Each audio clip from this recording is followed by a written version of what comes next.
got your wife, you've got the ring, a wedding ring, it's your wife. You post the short about it's wrong to exchange rings, but then you put that video showing that your wife, you gave a ring to your wife, a wedding ring. Is it because there's not a big rock on it that it makes it even any? I mean, if you say that the Talmud is telling the same as the Bible, then it's like saying to me, well, I bought a big rock with the ring, but you just got a simple ring, cheap ring. I don't know how much you paid for that. But since the issue is that I should not have spent $20 for Marianne's ring,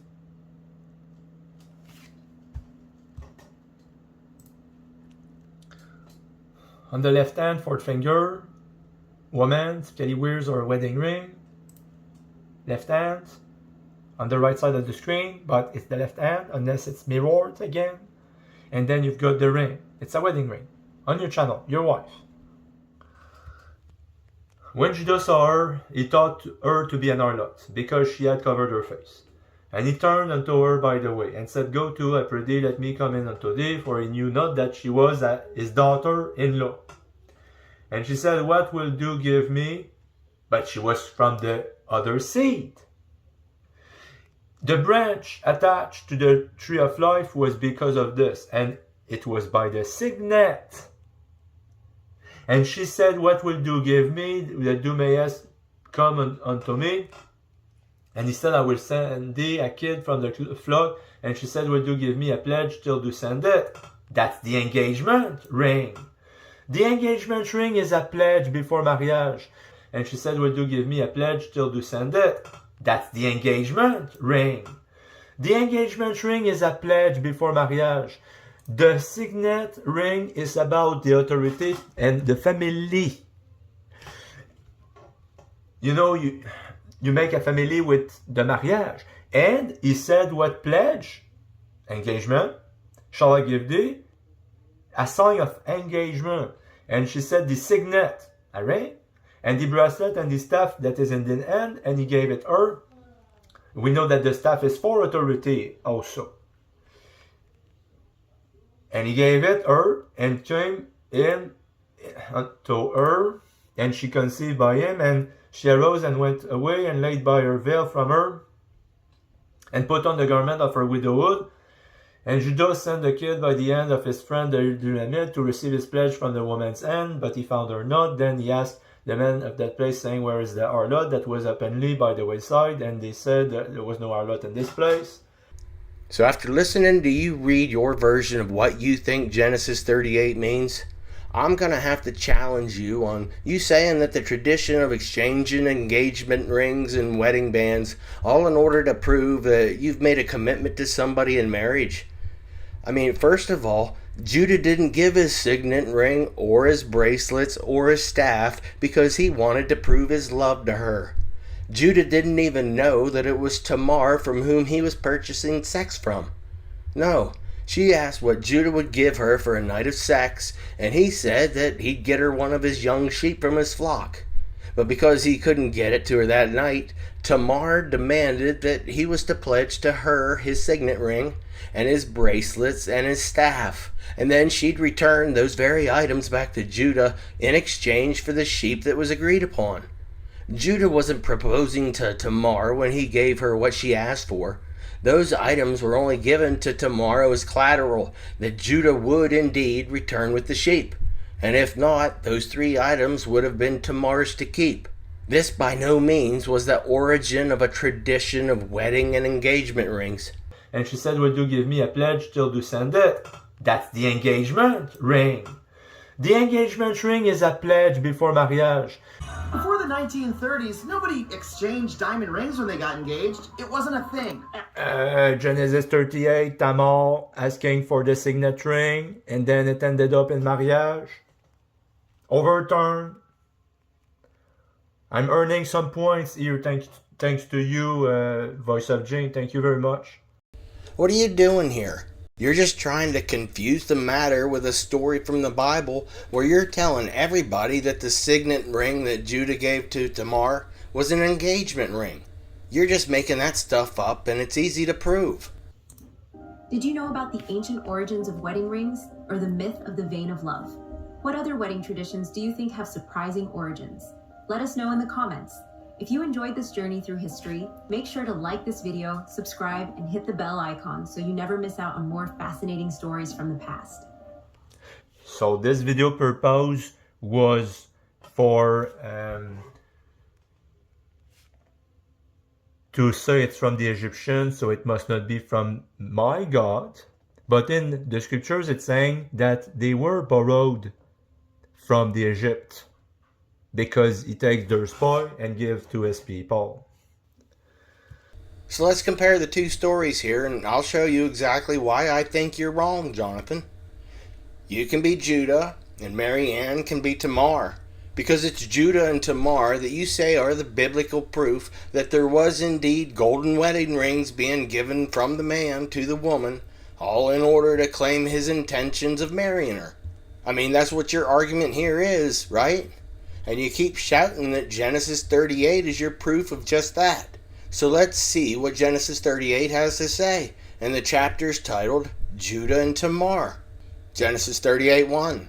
And it came to pass at that time that Judah went down from his brethren and turned in to a certain Adullamite whose name was Hira. And Judah saw there a daughter of a certain Canaanite whose name was Shua. And he took her and went in unto her. And she conceived and bare a son, and he called his name And she conceived again and bare a son, and she called his name Onan.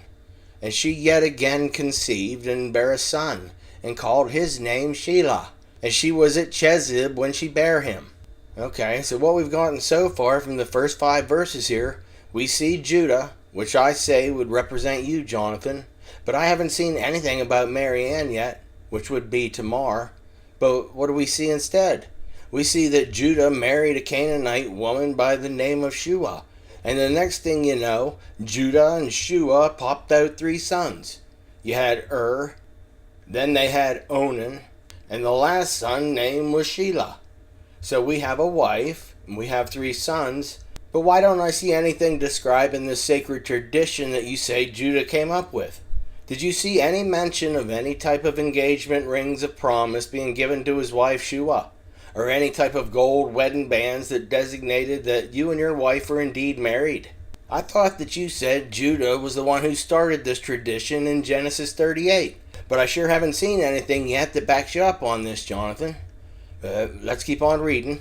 Genesis 38:6. And Judah took a wife for his firstborn, whose name was Tamar. And Judah's firstborn, was wicked in the sight of the Lord, and the Lord slew him.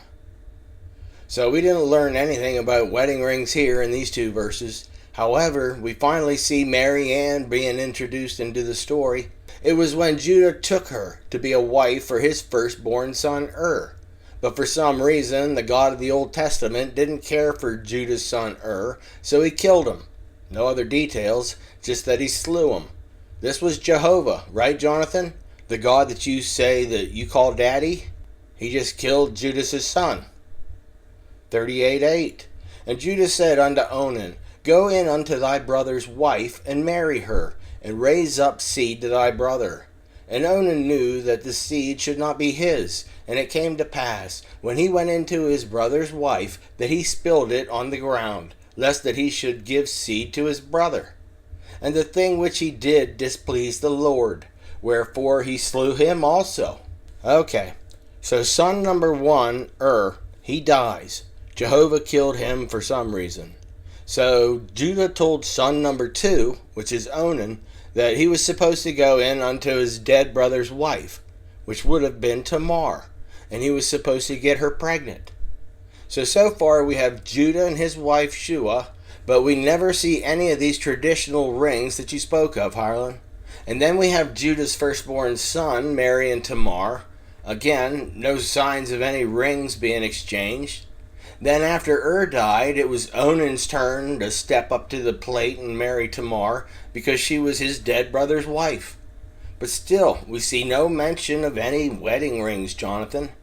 So that's one marriage for Judah, with no traditional wedding rings being spoke of. And we have Tamar being married twice already, without a mention of any ring. So when does this Genesis 38 miracle take place, Jonathan? Because as of now, we've seen 3 marriages, but not one single wedding ring yet.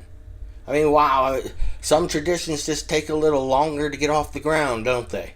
But let's keep reading and we'll see what happens. Genesis 38:11. Then said Judah to Tamar, his daughter-in-law, Remain a widow at thy father's house, till Shelah my son be grown.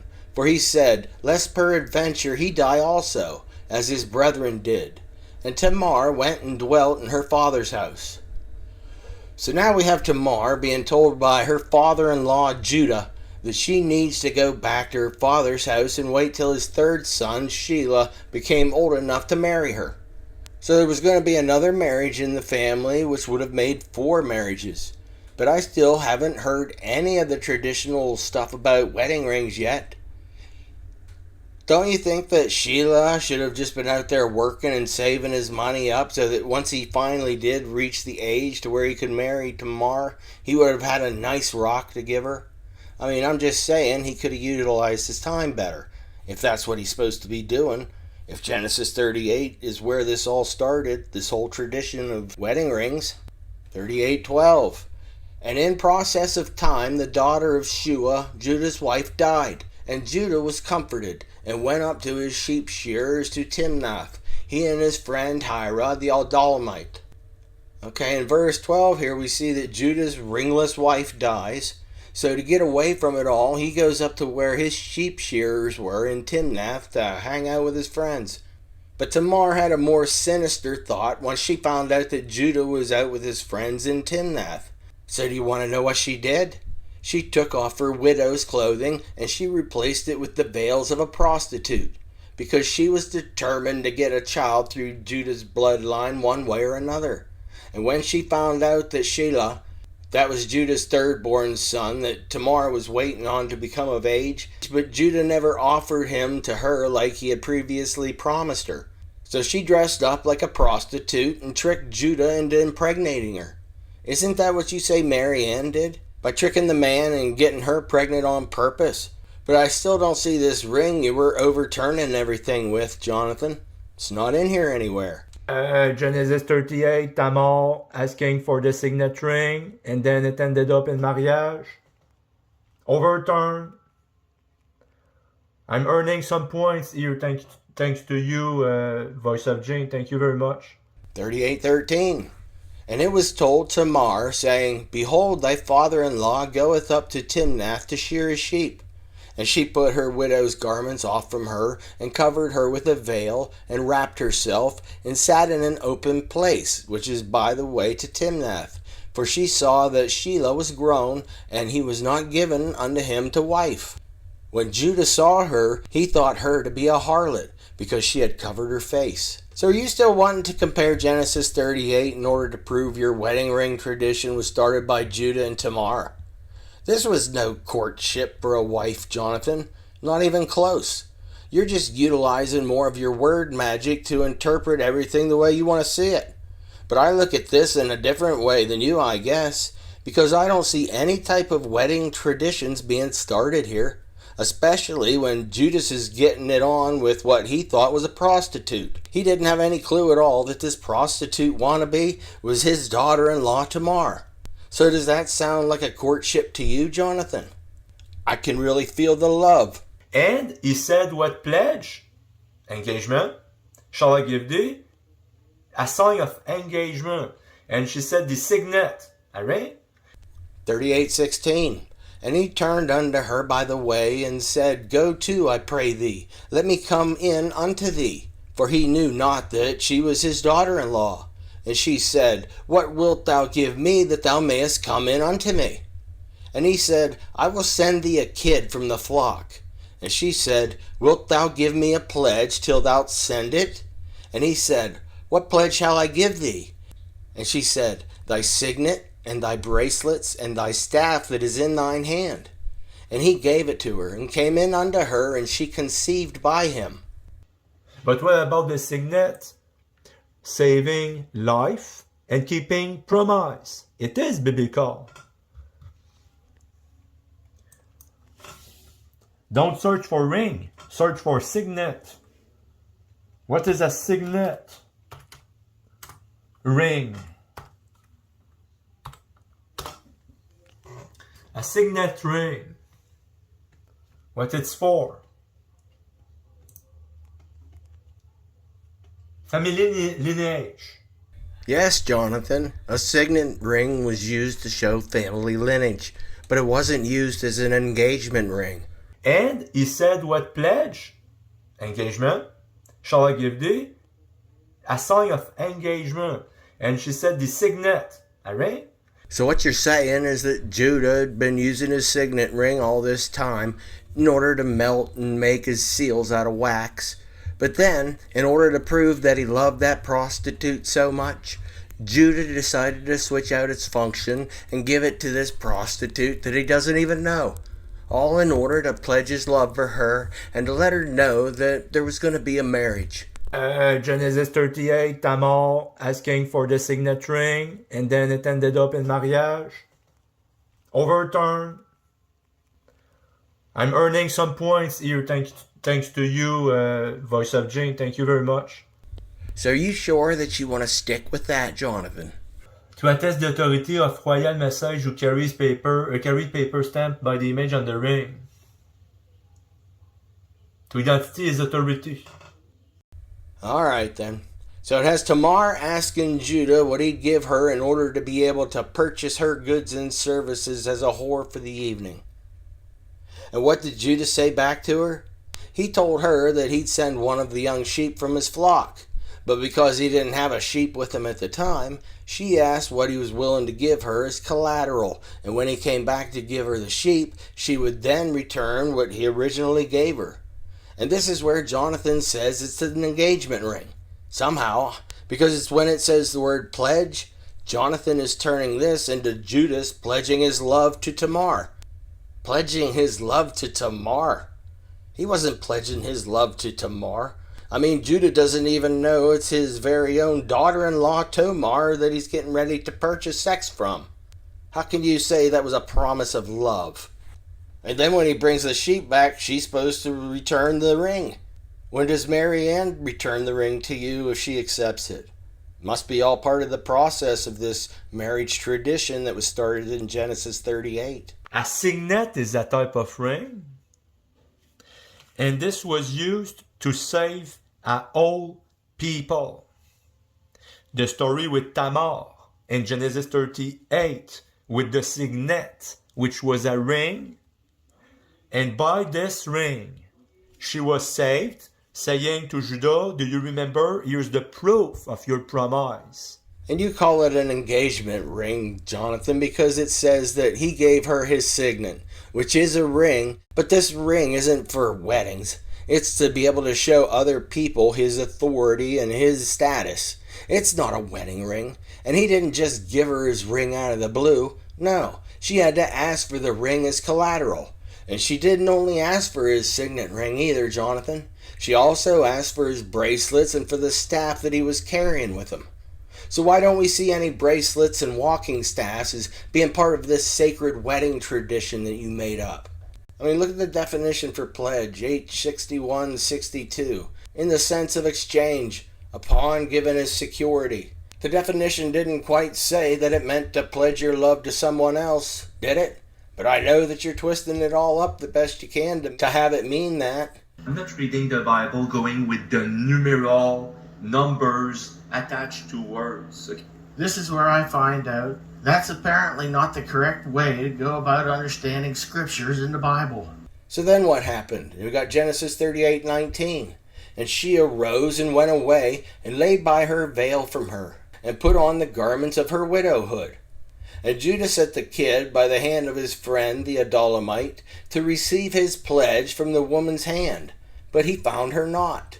So Tamar woke up the next day and put her widow's clothes back on and left.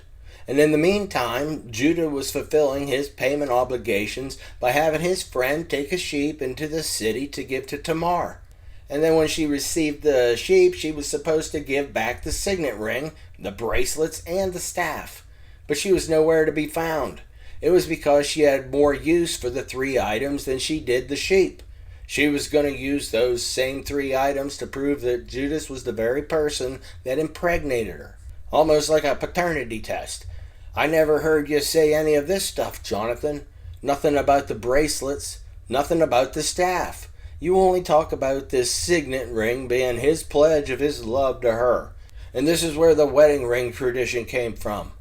Anybody that reads Genesis 38 in context, they're going to plainly see how you're manipulating everything.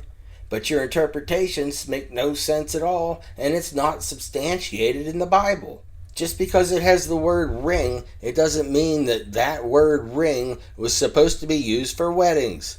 There's different definitions. Genesis 38:21. Then he asked the men of that place, saying, Where is the harlot that was openly by the wayside? And they said, There was no harlot in this place. And he returned to Judah and said, I cannot find her. And also the men in the place said that there was no harlot in this place. And Judah said, Let her take it to her, lest we be shamed. Behold, I sent this kid, and thou hast not found her. And the next part of the chapter here is when we see Judah being told that his daughter-in-law played the harlot, and now she's 3 months pregnant. Genesis 38:24. And it came to pass about 3 months after that it was told Judah, saying, Tamar thy daughter-in-law hath played the harlot, and also, behold, she is with child by whoredom. And Judah said, Bring her forth, and let her be burnt. When she was brought forth, she sent to her father-in-law, saying, By the man whose these are, I am with child. And she said, Discern, I pray thee, whose are these? The signet, and bracelets, and staff. And Judah acknowledged them, and said, She hath been more righteous than I, because that I gave her not to Shelah my son. And he knew her again no more. And it came to pass in the time of her travail, that behold, twins were in her womb. So Jesus Christ used that ring to save life and to keep promise. And you say, Voice of Jane, that it is not biblical? Overturn. Try me again. Because she loves it. She loves it to see me overturn you.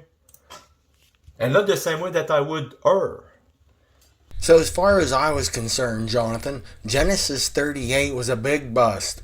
Your attempt to compare Judah's handing over his signet ring to a prostitute that he didn't even know her name as being proof? And you say that this was the origins of the wedding tradition of using rings to pledge their love to one another. So again, whatever happened to the bracelets and the staff that were given to Tamar as a pledge? Were they phased out over time for some reason? I mean, Jonathan, if this was actually the real origin of the wedding tradition, why in the world would Judah have expected her to give the ring back to him the very next day when he gave her the sheep? So do you see my dilemma here, Jonathan? And why did you tell Mary Ann that I was only trying to deceive her when I brought up that the wives were treated like slaves? Like they were owned? The ring's circular shape was also significant. It symbolized eternity, with no beginning or end, perfectly capturing the essence of everlasting love. As time went on, the tradition of wearing wedding rings spread to the Romans. The Romans adopted the practice but added their own twist. They used rings made of iron to signify strength and permanence. However, for the Romans, the ring was also a symbol of ownership, reflecting the views of marriage in Roman society. Over time, the rings evolved from simple ownership, like you're my slave, you do as I say, you cannot leave the house, and I own you. And you see, okay, the message from Voice of Jane, what he's trying to do? He's trying to reinforce the thoughts from the demons that was put in your mind already. No, Jonathan, that's not it at all. I'm just slowly bringing things to the forefront for everybody to see. I'm showing them the truth about the origins of the wedding rings. And the traditional origin of these rings didn't come from Genesis 38 like you think. But too bad, because I overturned. Marianne, how do you really feel about this? I mean, why would you say that, Jonathan? Especially when there were indeed a lot of women that were treated in just that manner. So listen what you get to do when you go to war and you set your sights on some nice looking woman that you've captured, and you make the decision to just go grab her out from the others and make her your wife. Just like that. No magical signet ring of powers for you to fall back on here, Jonathan. Nothing. Marrying female captives. Deuteronomy 21:10.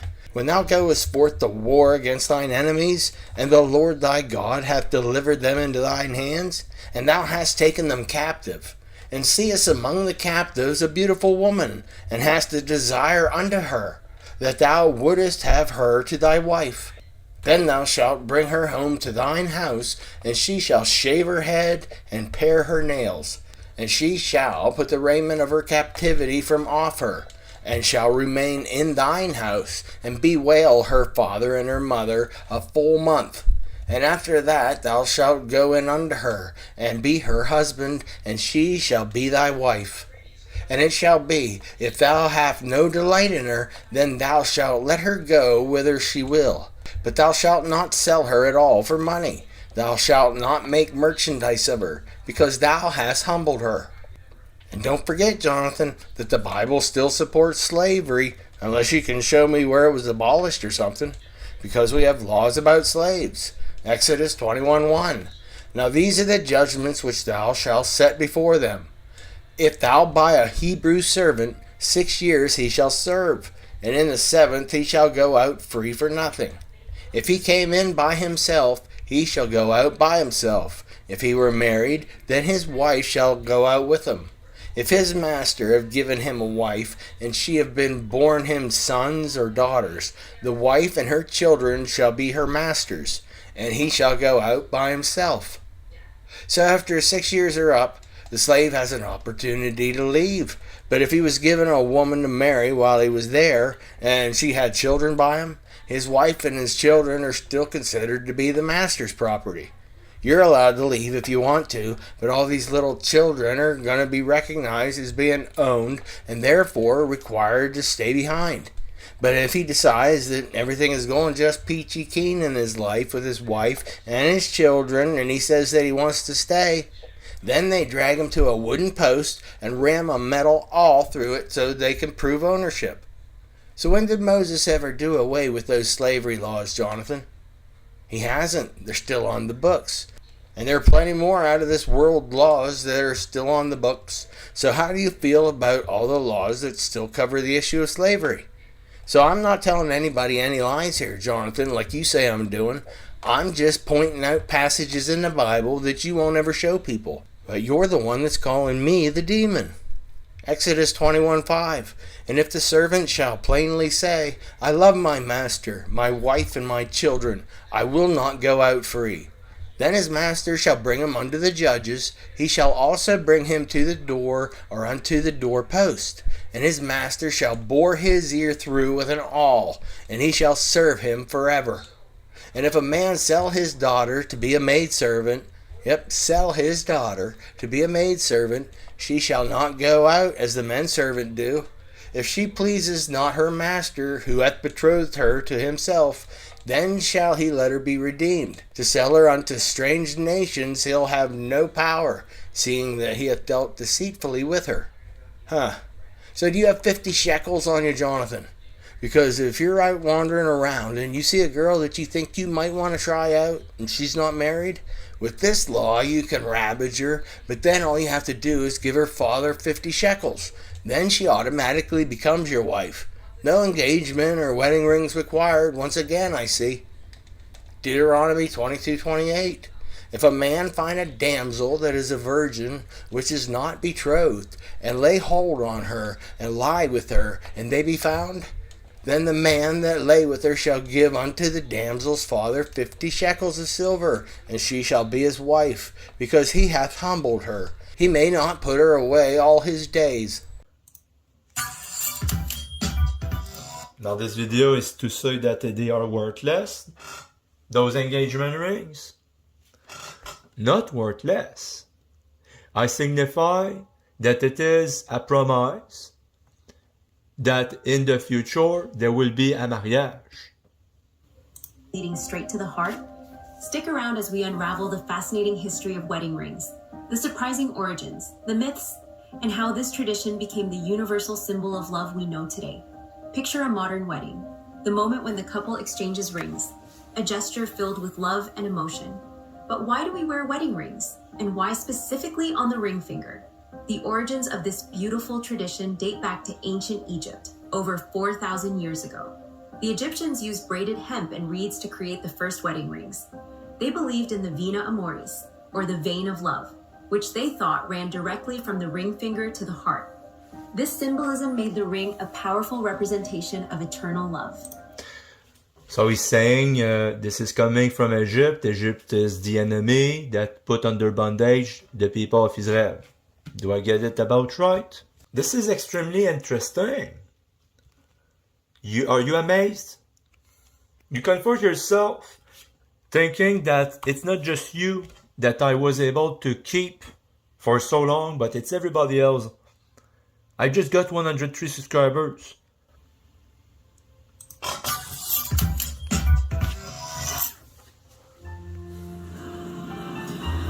You've made me the happiest man in the world.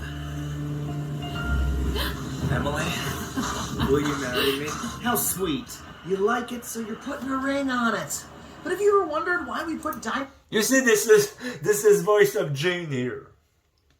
She was about to say yes. Sweet. You like it?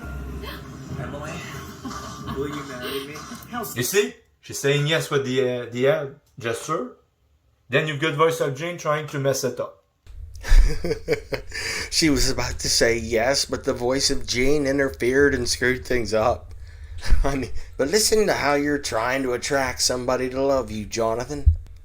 It's by trying to put them all into a hypnotic trance because of all the shininess of a diamond.